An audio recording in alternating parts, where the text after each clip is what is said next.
আমাদের জীবনের খুবই গুরুত্বপূর্ণ একটি পার্ট হচ্ছে এই দিন, তারিখ, বার।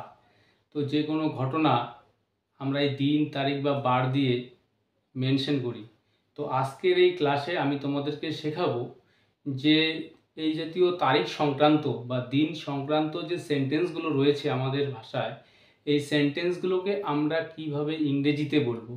তো আজকের এই পুরো ক্লাসটি যদি তোমরা মনোযোগ সহকারে দেখো, তো এই দিন তারিখ সংক্রান্ত যত সেন্টেন্স রয়েছে তোমাদের বলতে আর কোনো রকম অসুবিধা থাকবে না। তো যেই সেন্টেন্সগুলো আজকে তোমাদেরকে আমি শেখাবো, যে আজকে কি বার, আজকে কত তারিখ, আগামী মাসের কত তারিখে তুমি সেখানে যাচ্ছ, আগস্ট মাসের 15 তারিখ কি ছুটির দিন, বা মাসের এই 10 তারিখ কি ছুটির দিন।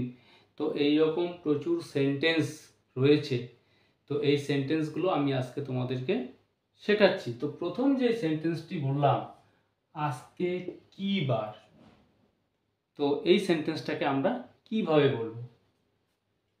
তো what day is today. What day is today, আজকে কি বার। তো আজকে কি বার এই সেন্টেন্সটাকে যদি আমরা বলি গতকালকে কি বার ছিল বা আগামীকাল কি বার, সেক্ষেত্রে আমরা সেন্টেন্সটা কিভাবে বলবো? তো আজকে কি বার, হোয়াট ডে ইজ টুডে। আগামীকাল কি বার, হোয়াট, তাহলে আমাদের বলতে হবে হোয়াট ডে ইজ টুমরো।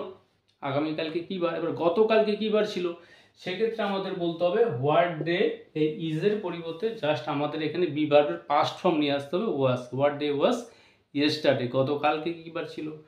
এবার যদি বলি আমরা গত পরশু কী বার ছিল, সেক্ষেত্রে আমাদের বলতে হবে দ্য ডে বিফোর ইয়েস্টারডে, অর্থাৎ গত পরশু, দ্য ডে বিফোর ইয়েস্টারডে। তো what day was the day before yesterday. তো আগামী পরশুর ক্ষেত্রে যেটা আমরা বলবো দ্য ডে আফটার টুমোরো, এবং সেক্ষেত্রে আমরা প্রেজেন্ট ফর্মে বলবো। তো নেক্সট সেন্টেন্সটি লক্ষ্য করো। তো এই যে স্ট্রাকচারটা দেখালাম তোমাদেরকে, আজকে কী বার, তো এই সেন্টেন্সটাকে ফলো করে আজকে কী বার, কালকে কী বার, তো এই সেন্টেন্সগুলো তোমরা ইজিলি তৈরি করতে পারবে। তো আজকে কত তারিখ, এই তারিখের বেলায় আমরা কিভাবে বলবো? একই রকমভাবে what date is today. What date is today, আজকে কত তারিখ, বা what is the day today, এভাবেও বলা যায়। তো হোয়াট ডে ইজ টুডে, আজকে কত তারিখ, এই সেন্টেন্সের অ্যাগেনস্টে যখন আমরা অ্যান্সার করব, যে আজকে জুলাই মাসের 9 তারিখ, সেক্ষেত্রে বলবো আমরা টুডে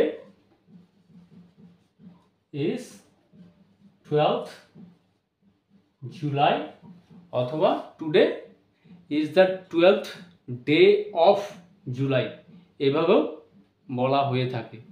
তো এই তারিখ সংক্রান্ত বিষয়গুলো তোমরা এই স্ট্রাকচার দিয়ে বলবে। তো আজকে কত তারিখ, হোয়াট ডে ইজ টুডে। তো গতকালকে কত তারিখ ছিল, ঠিক একই রকমভাবে যেরকমটা আমরা বারের ব্যাপারে বলেছিলাম, অর্থাৎ এখানে বি ভার্বের পাস্ট ফর্ম নিয়ে আসতে হবে। হোয়াট ডেট ওয়াজ ইয়েস্টারডে, গতকালকে কত তারিখ ছিল। তো হোয়াট ডেট ইজ টুমোরো, আগামীকাল কত তারিখ। তো এইভাবে আমরা এই তারিখ সংক্রান্ত যত সেন্টেন্স রয়েছে আমরা বলতে পারবো। তো নেক্সট, আগামী মাসের কত তারিখে তুমি সেখানে যাচ্ছ।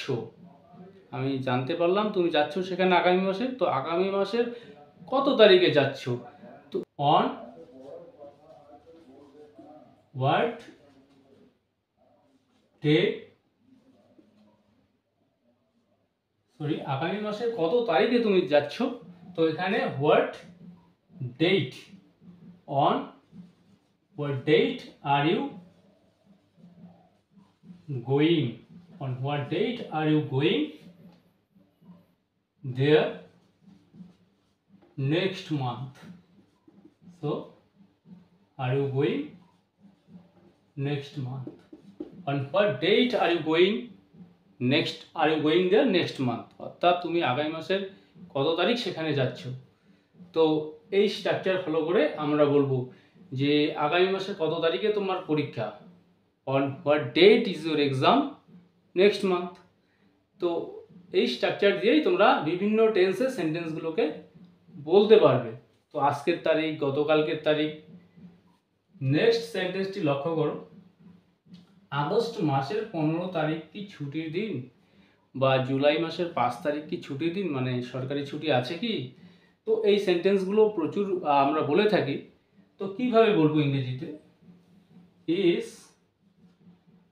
is the 15th August a